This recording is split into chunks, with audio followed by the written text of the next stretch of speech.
mieux, alternative économique.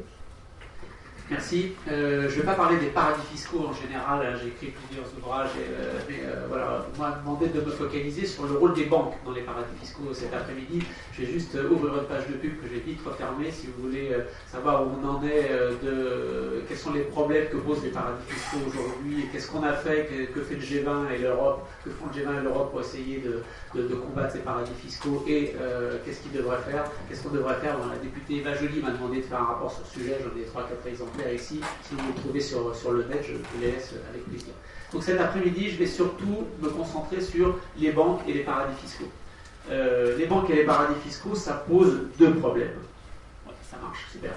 Les banques et les paradis fiscaux, ça pose deux problèmes. Le premier, on y pense toujours. Les banques, ça sert les personnes les plus fortunées à échapper à l'impôt, et puis ça échappe elle-même à l'impôt en utilisant toutes les techniques possibles.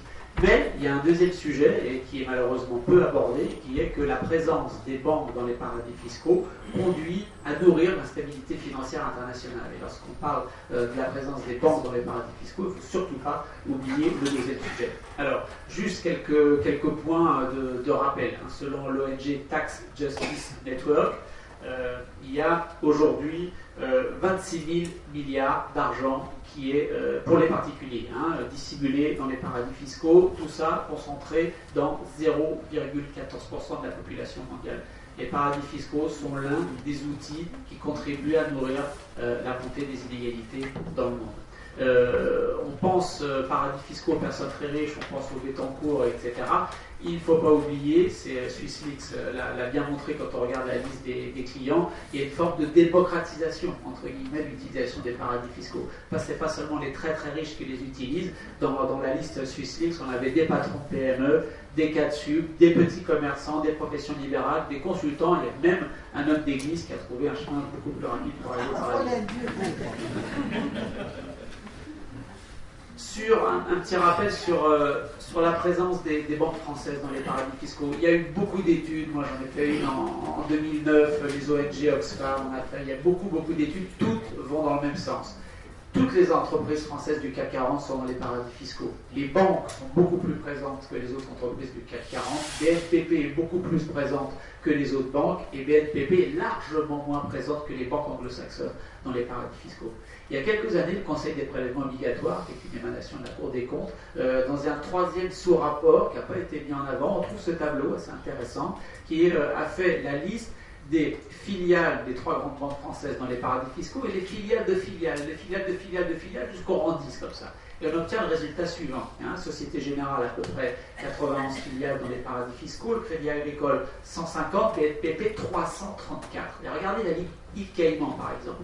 Quand vous discutez avec les banquiers, ils vous disent « Monsieur Chavette, je suis obligé d'être dans les Caïmans parce qu'il y a les meilleurs spécialistes juridiques et financiers du financement des bateaux et du financement des avions. Ce sont des financements de long terme très particuliers et les meilleurs spécialistes sont là. » Je regarde le nombre de filiales. La Société Générale, on en a 2, Crédit Agricole 2. Je me dis pourquoi pas, une pour les bateaux, une pour les avions, on va dire ça. Par contre, BNPP 24. Donc soit c'est les champions du monde du financement, elles ne s'en est pas aperçues, du bateau et des avions, soit il se passe quelque chose d'autre. Gardez bien cette ligne en tête, on va essayer de voir ce qui se passe d'autre tout à l'heure. Je ne sais pas si c'est exactement ce que nous ont répondu.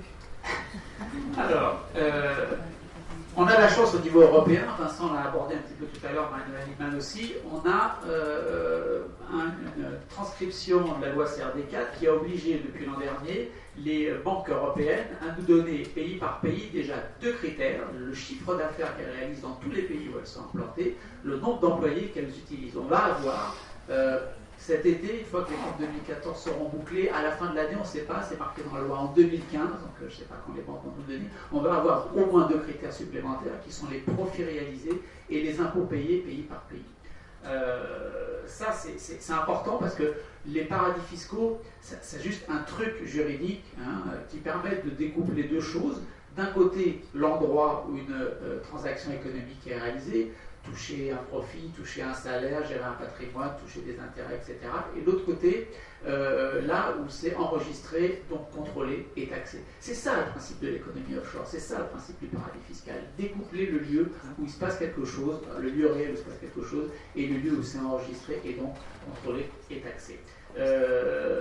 Normalement, en Europe, on a généraliser au-delà des banques cette obligation de comptabilité pays par pays. Juste un clin d'œil à la proposition de Moscovici hier, qui a encore une fois repoussé la généralisation de la comptabilité pays par pays à l'ensemble des entreprises, alors que la Commission avait mis ça sur le tapis, alors qu'il y a une demande de la part de la Commission précédente d'une étude d'impact et que la réponse de cette étude d'impact a été il faut que l'Europe le fasse, ça ne va pas porter problème à la croissance en Europe, ça ne portera pas problème aux banques, on peut rendre publique l'information, et bien Moscovici a encore décidé de reporter ça à une consultation publique qui va durer pendant des mois et des mois, dont on aura le résultat dans je ne sais pas combien de temps, et qui en plus il en fera ce qu'il en veut du résultat de cette consultation publique. Donc de ce côté-là, on n'avance pas beaucoup. Alors, quand même, l'année dernière, en fouillant bien dans les sites internet des banques, c'était pas sur la première page, mais en fouillant bien dans les sites, on retrouvait effectivement la liste de toutes les implantations à l'étranger, et notamment dans les paradis fiscaux, avec le chiffre d'affaires et le nombre d'employés. Moi, tout bête, je fais un niveau de maths excellent, donc juste simplement ramener le chiffre d'affaires au nombre d'employés. Donc ça vous fait une moyenne du chiffre d'affaires par employé pour l'ensemble des filiales d'une banque. Et puis après, ce que j'ai fait, c'est que j'ai pris pays par pays pour voir si, globalement, toutes les filiales étaient à la moyenne ou pas. Et là, le résultat, il est sur ce tableau-là. Et vous voyez que l'Irlandais est d'une productivité absolument exceptionnelle. Pour BNP Paribas, il est 3 fois plus élevé, le chiffre d'affaires pour employé est 3 fois et demi plus élevé que la moyenne. Mais pour BPCE, c'est 11 fois, et pour sa filiale financière Natixis, c'est 8 fois. Donc on voit bien que là, si on veut remettre en cause la présence des banques européennes, notamment françaises, dans les paradis fiscaux, on a un gros problème irlandais, et que tant qu'on ne s'attaquera pas au problème irlandais, eh bien on n'ira pas très très loin. On voit d'autres pays apparaître, mais vraiment celui qui ressort en tête des classements, c'est l'Irlande.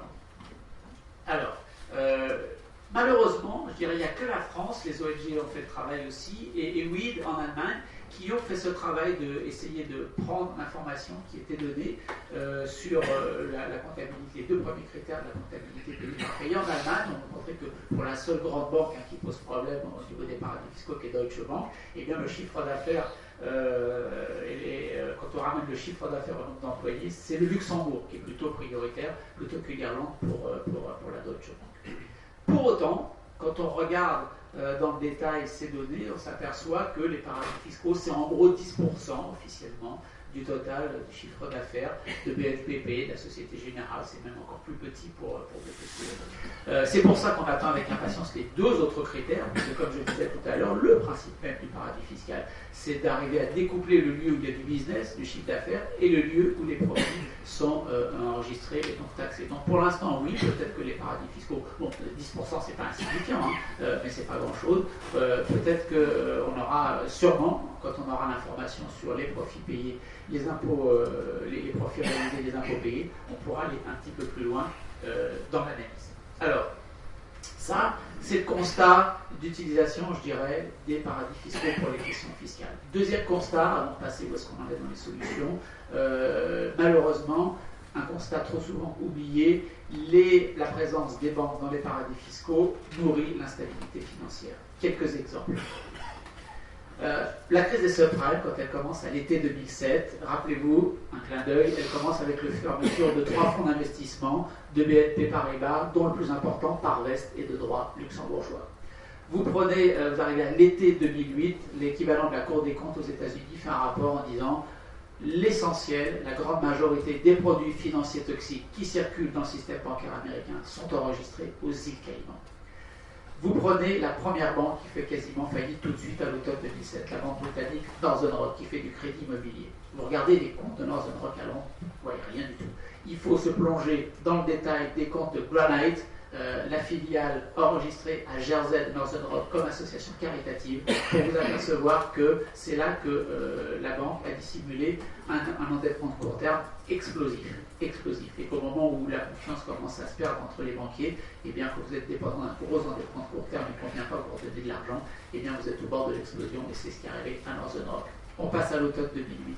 Bear Stearns, la première banque d'affaires américaine qui fait faillite dans le cadre de la crise des subprimes. Pareil, vous regardez les comptes à New York, vous ne voyez rien. Il faut aller se plonger dans les comptes des filiales de fonds spéculatifs de Bear Stearns qui sont établis pour moitié dans les îles Caïmans, pour moitié à Dublin en Irlande, en encore pour s'apercevoir que ces fonds spéculatifs ont pris des paris énormes et qu'ils se sont trompés dans leurs paris et que les pertes qu'ils enregistrent bouffent complètement le capital de Bear Stearns. Et là, vous avez Pierre Steinbrück, alors ministre des Finances allemand, qui dit ce capitalisme anglo-saxon, on ne le refera jamais.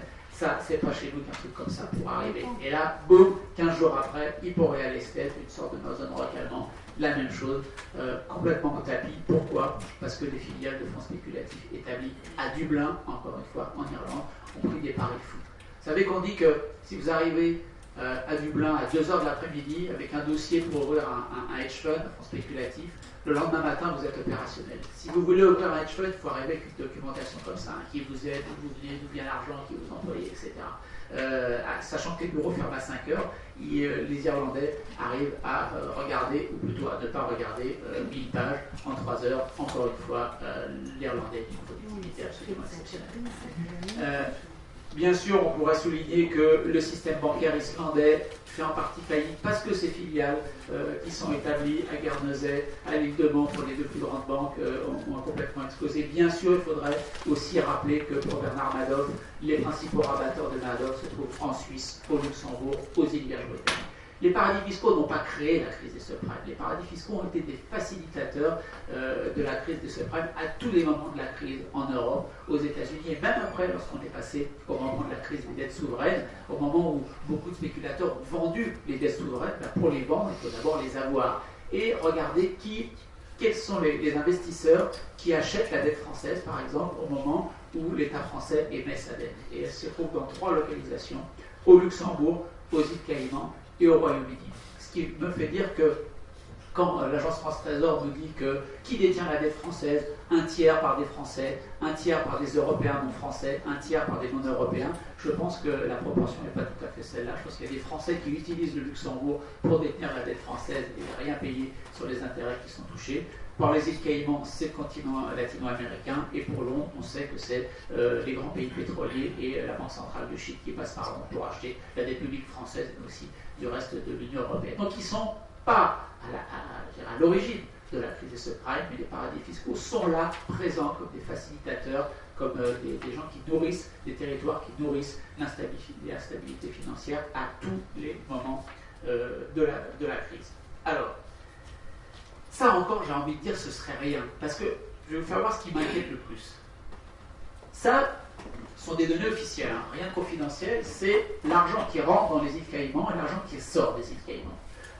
Quand vous êtes un centre financier, ce qui rentre et ce qui sort est vraiment très proche. Plus vous êtes un paradis fiscal, plus c'est proche. Vous voyez qu'à un moment donné, vous n'arrivez même plus à distinguer les deux courbes. Qu'est-ce qu'on voit? On voit plein de choses sur cette courbe. On voit que de 2000 à 2008, ça grimpe, et même de 2004 à 2008, la pente est encore plus forte. Au moment de la spéculation la plus forte aux États-Unis, on s'aperçoit que les îles Caïmans ont dû jouer un rôle important. On retrouve là, dans ces stades, ce que nous disait la Cour des comptes américaine, hein, les produits financiers toxiques qui vont plomber le système bancaire américain, en partie viennent des îles Caïmans. Mais si c'était que ça, au moment de la faillite de Lehman Brothers, tout ça devrait chuter, d'accord? Donc on voit effectivement que ça commence à aller vers le bas, et puis finalement ça continue, et ça commence même à remonter. Et c'est qu'à l'été 2011 que vraiment l'activité internationale des îles Caïmans, je vous rappelle, 5e centre financier mondial, commence à plonger. Alors là, on se dit, pourquoi donc la crise des subprimes n'a pas fait plonger l'activité aux îles Caïmans, mais l'été 2011 fait plonger l'activité aux îles Caïmans? Qu'est-ce qui s'est passé de si important dans la finance internationale à l'été 2011? Et là, le seul événement qu'on trouve, c'est le fait que, déjà à l'époque, la crise grecque a du mal à se résoudre, les investisseurs commencent à ne plus faire confiance dans les dettes publiques et dans les dettes émises par les banques européennes, et en particulier françaises, et commencent à fuir. Et là, si vous zoomez mon petit graphe et que vous regardez de l'été 2011 jusqu'à la fin 2012, vous vous apercevez, les deux courbes du haut sont les courbes de l'argent qui rentre, l'argent qui sort, et la courbe du bas, ce sont les équivalents des OPCVM américains, hein, les Money Market Funds, des investisseurs de court terme, ce qui appartiennent en partie au shadow banking américain. Et là, quand vous voyez que les deux courbes sont les mêmes, bon, c'est pas une démonstration, c'est une intuition de journaliste que je vous livre. Hein. Il faudrait vraiment un travail d'économiste sérieux, regarder plus proche dans les chiffres. Mais là, ce que c'est vraiment le fait que ces courbes suivent exactement le même mouvement me laisse supposer quoi? Que les banques françaises, plus généralement les banques européennes, se financent par les paradis fiscaux auprès du shadow banking américain. Et ça m'inquiète vraiment beaucoup. Ça veut dire quand le mode de financement des banques françaises et européennes fonctionne en passant par ces circuits-là, ça veut dire que les paradis fiscaux, ce n'est pas seulement des endroits où on planque ses revenus, ça veut dire qu'ils sont au cœur du réacteur du financement des banques françaises, au cœur du réacteur du financement des banques européennes. Et ça fait vraiment très peur, parce que ça veut dire que c'est fait de manière opaque et qu'il y a la possibilité de futures instabilités financières, de futures crises financières qui pourraient passer par là et on ne verra rien venir parce que justement c'est opaque. Alors, que fait le G20 pour essayer de répondre à tout ça? Vincent a commencé à parler de l'échange automatique d'informations fiscales. A priori, vous êtes un Français, vous allez ouvrir votre compte en Suisse, dans les 6 mois, dans l'année, le fisc français est informé du fait que vous avez ouvert un compte en Suisse. Donc évidemment, c'est moins rigolo d'aller ouvrir un compte en Suisse, et le fisc le sait dans les mois qui suivent. Est-ce que c'est pour autant la fin du secret bancaire? Une centaine de pays se sont engagés. Les premiers pour fin 2017, la Suisse et quelques autres pour 2018. Bon, vous avez ce petit territoire, on en parlait avec Hervé tout à l'heure, Saint-Kitts par exemple, très rigolo. Si vous avez 250 000 $, vous, à investir dans l'industrie sucrière de Saint-Kitts, on vous donne un certificat de résidence locale. Donc vous êtes un Français, vous allez en Suisse, vous voulez ouvrir un compte, on vous dit « Ah monsieur, il faut votre résidence parce que je préviens votre fisc d'origine. » Bien sûr monsieur, je suis résident de Saint-Kitts. Donc le Français vient, dépose son argent, Saint-Kitts reçoit de la part des banques suisses un avis disant que monsieur machin de Saint-Kitts a ouvert un compte bancaire en Suisse et le fisc de Saint-Kitts met tout ça à la poubelle et c'est réglé.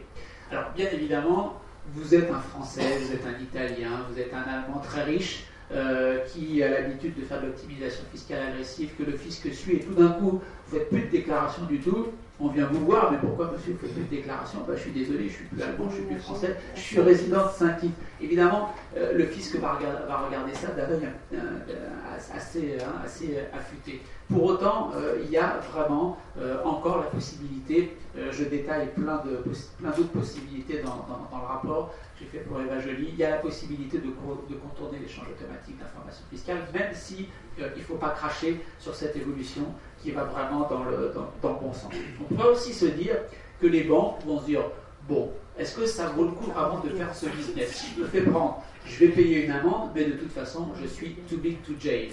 Donc, autant continuer à jouer et autant gagner une grosse commission en travaillant toujours sur l'opacité fiscale et bancaire. J'y reviendrai en conclusion.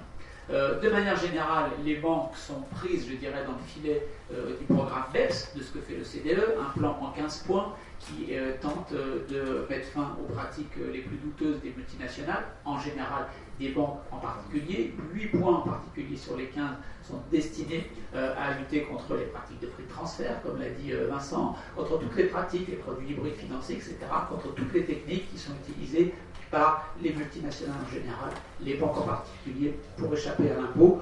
On aura les résultats au mois de novembre, c'est beaucoup d'années de négociations. Par hasard, complètement, hier, j'ai échangé avec un des principaux négociateurs du G20, il me dit ça se tend, notamment ça se tend du côté des États-Unis. C'est normal, jusqu'à présent, on négociait, on se réunissait dans des belles salles. Maintenant, il va falloir donner le texte final avec des vraies nouvelles contraintes, des vraies nouvelles règles du jeu, d'une fiscalité dans un monde mondialisé, ce qu'on n'avait pas fait depuis les années 20. Ça fait un siècle qu'on ne s'était pas attaqué au sujet. Donc c'est très très lourd et c'est normal que ça se tente. C'est parce qu'on arrive à la fin. C'est là que ça commence à devenir intéressant. Juste un petit clin d'œil sur les stratégies qui sont suivies, pas seulement par les banques, mais par les multinationales en général. Vous savez que ce produit BEPS au CDE, comment ça se passe? Le CDE dit voilà la règle que je vais mettre en œuvre, qu'est-ce que vous en pensez? Tout le monde a le droit de réagir, les ONG, les universitaires. Bon, les universitaires s'en foutent, c'est 3-4% des réponses. Les ONG répondent beaucoup, mais avec les moyens qui sont les leurs.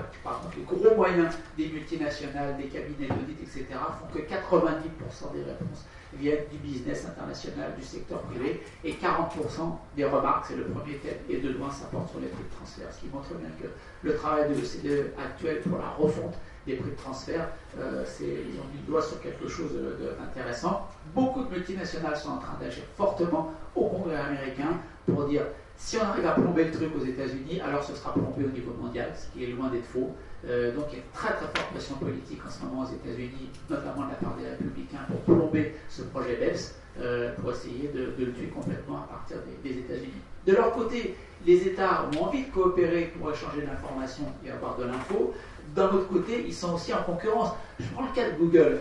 Et admettons qu'on sait à peu près aujourd'hui que Google transfère ses profits dans une filiale qui est finalement au Bermudes, qui détient le droit sur le droit de propriété intellectuelle de Google, le droit d'utiliser la marque Google, qui font payer ça à la filiale irlandaise, qui passe par les Pays-Bas, etc. Donc tout remonte au Bermudes. Imaginons que demain, le CDE travaille super bien, on casse ça, Google ne peut plus matériellement, juridiquement, aller planquer tous ses profits au Bermudes. Qui va récupérer l'argent? Qui va récupérer la base fiscale? Les Français et les Allemands disent, le boulot, les clients de Google, ils sont chez nous, donc c'est moi. Là où il y a quelques employés de Google en Irlande, ils disent, ah bah non, les Irlandais disent, il y a des employés, donc la base fiscale, c'est là où il y a le travail, elle est chez moi. Les Américains disent, pas du tout, l'algorithme de Google, c'est des ingénieurs américains, c'est chez moi. Donc vous voyez qu'il y a une bataille, même si l'OCDE arrive à avancer et à redistribuer la base fiscale qui est dans les paradis fiscaux, les États, et c'est pour ça que ça tend, c'est qu'ils sont tous en train de se battre pour dire c'est chez moi, c'est chez moi, c'est chez moi. Et comme les pays émergents, c'est des gros marchés, et bien les pays émergents, la Chine dit non, l'essentiel c'est chez moi parce que vous vendez beaucoup chez moi. Donc il y a une bataille politique assez forte. Tout ça, c'est pour remettre en cause l'utilisation des banques, enfin des paradis fiscaux par les banques pour les questions fiscales, mais rien sur paradis fiscaux et instabilité financière, alors que dans le célèbre G20 d'avril 2009 de Londres, qui vraiment a ratissé très très large, il y avait les paradis fiscaux. Ça pose deux problèmes, un problème de fiscalité, un problème d'instabilité financière. Et bien sur le deuxième sujet, on n'a rien fait du tout. Alors qu'est-ce qu'on pourrait faire? L'Américain commence à répondre en disant, dès qu'on en attrape un, on met des amendes. Depuis 2007, 2008, on en est à peu près, je n'avais pas le décompte, le dernier décompte, on doit en être entre 230 milliards et 250 milliards d'amendes sur les banques. Pour blanchiment, pour fraude sur les taux de change, fraude sur les taux d'intérêt, évasion fiscale, etc. Tout ce que vous voulez. Un peu plus entre 230 et 250 milliards. Bon, malheureusement, ça ne suffit pas. Parce qu'aux États-Unis, c'est les États-Unis qui ont vraiment lancé, je dirais, cette mode des deals de justice.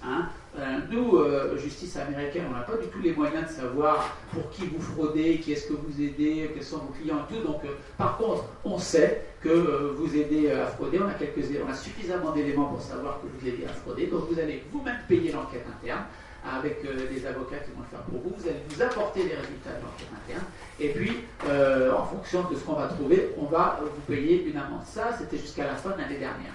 Et puis, à la fin de l'année dernière, vous avez Marshall Miller, qui est un responsable important du Department of Justice aux États-Unis. Il est arrivé avec un discours public pour mettre les choses un peu au carré. Il a dit, jusqu'à présent, vous payez des amendes. Ça ne suffit pas. J'ai mis 2-3 citations de son discours de la fin de l'année dernière.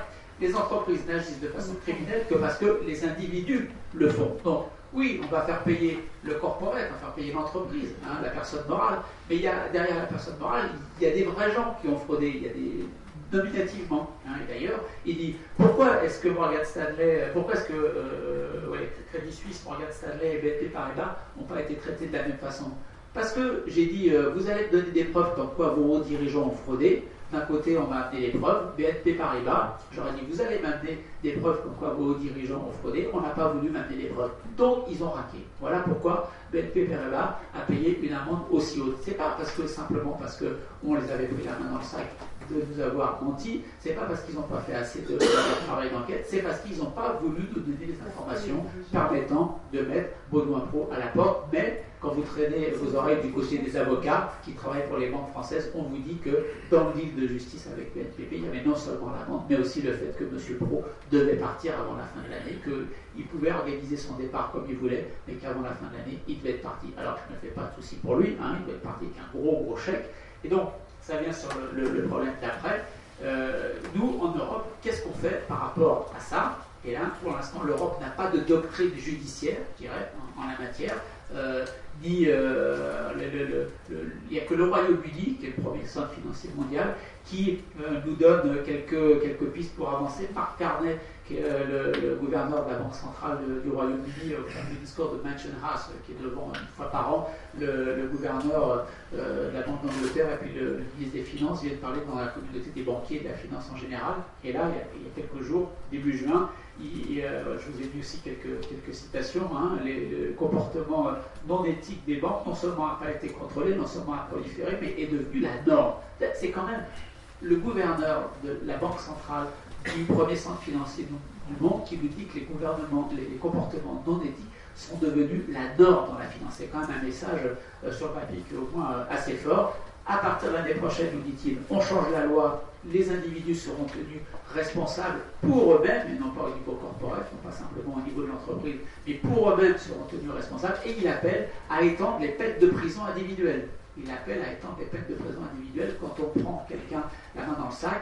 Le senior management, pas seulement la personne qui a pris sa main dans le sac, mais les chefs doivent aussi pouvoir être attaqués en justice et éventuellement finir en prison. Les Anglais travaillent avec le gouvernement travaille avec certaines ONG. Vous avez le CCP Research Foundation, par exemple. Si vous allez sur leur site, vous allez trouver une proposition de catégorisation en 6 cas, par exemple, des comportements non éthiques de la finance qui vont du problème individuel jusqu'à la fraude corporate organisée massivement au niveau des patrons de la banque et qui mériterait d'avoir des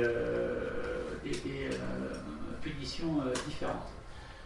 Donc, qu'est-ce qui nous reste, nous, comme piste au niveau européen? D'une part, la justice européenne. La justice américaine a bâti sa doctrine. La justice européenne doit bâtir sa doctrine. On aimerait bien avoir un gouverneur de Banque de France qui prenne autant position, qui mette de l'argent dans la recherche, comme l'a fait le gouverneur de la Banque d'Angleterre, pour nous dire où est-ce qu'on en est du comportement non éthique des banques, à quoi ça correspond, qu'est-ce qu'elles ont fait, qu'est-ce qu'elles n'ont pas fait. On peut toujours rêver que le gouverneur actuel ne le fera jamais, et il est déjà trop inféodé aux banques, mais peut-être que le suivant pourra peut-être faire quelque chose. Et puis, enfin, si vraiment on est d'accord avec le constat que les banques françaises posent un problème d'instabilité financière, si elles nourrissent le risque systémique, comme disent les financiers, alors la BRI en ce moment nous dit quand vous nourrissez le risque systémique, quand vous êtes une banque systémique plus grande que les autres et que si vous faites faillite, vous risquez d'emporter tout le système, ça veut dire systémique, eh bien, vous devez vous financer avec une proportion plus large de capital et moins d'endettement. Eh bien, pour les banques qui sont présentes dans les paradis fiscaux, ajoutons des contraintes en capital systémique. Vraiment, ça touche les banques au portefeuille, ça diminue la rentabilité. Je pense que c'est un moyen peut-être intéressant pour faire pression sur les banques européennes. Tout ça, bien sûr, s'inscrit dans un contexte global. Vincent l'a rappelé tout à l'heure. Le contexte global, c'est que vous pouvez toujours échanger un maximum d'informations fiscales sur les gens, les individus, les entreprises, les rôles, tout ce que vous voulez. Si vous n'avez personne en face pour les traiter, vous n'en ferez rien. Il faut absolument renforcer l'administration fiscale. Il faut se fixer un objectif politique de réduction des pertes fiscales. Si vraiment ce que fait l'OCDE, si vraiment ce que fait l'Union européenne est important, alors on doit se dire que quoi? Dans 5 ans, on a éradiqué la moitié de la chose, un dixième. Il faut absolument se fixer un objectif si on veut être crédible. Il faut bien entendu agir contre les professionnels du droit et du chiffre. On sait bien que tous ces avocats fiscalistes, tous ces grands cabinets d'audit sont les intermédiaires essentiels sans qui tout ce système ne pourrait pas fonctionner. Tant qu'on ne fait rien contre ces intermédiaires, on ne sera pas attaqué à l'ensemble de la chaîne. Il faut un rapport régulier devant les parlements européens parce que si avec BEPS, si avec l'Union européenne on avance, c'est parce qu'il y a eu de la pression politique des ONG, c'est parce que les politiques se sentent obligés de réagir. Si demain ou après-demain on passe à un autre sujet, ça avancera plus. Il faut un rapport minimum, par exemple au moment de la loi de finances en France, par exemple au moment de la négociation du semestre européen à Bruxelles, il faut que ça revienne régulièrement sur le tapis pour qu'on suive les évolutions. Et puis j'avais un dernier point qui est protéger les lanceurs d'alerte, mais là, comme il y a Rachel à côté de moi, je pense qu'il y aura beaucoup plus de choses et plus intéressantes que moi à dire sur le sujet. Merci.